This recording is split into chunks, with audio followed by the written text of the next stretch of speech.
The following message is transmitted at the request of the Texas Department of Public Safety. The Texas Department of Public Safety has issued an Amber Alert and requested the following message be included on all NOAA weather radios whose broadcasts extend into the following area.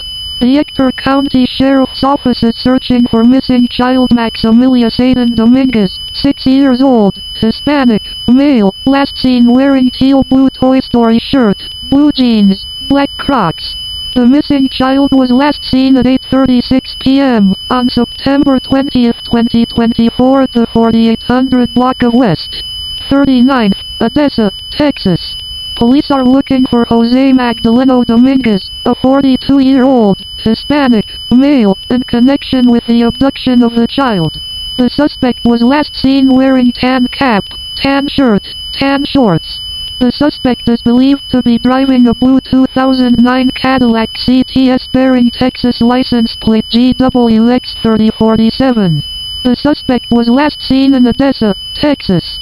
Law enforcement officials believe the child to be in grave or immediate danger.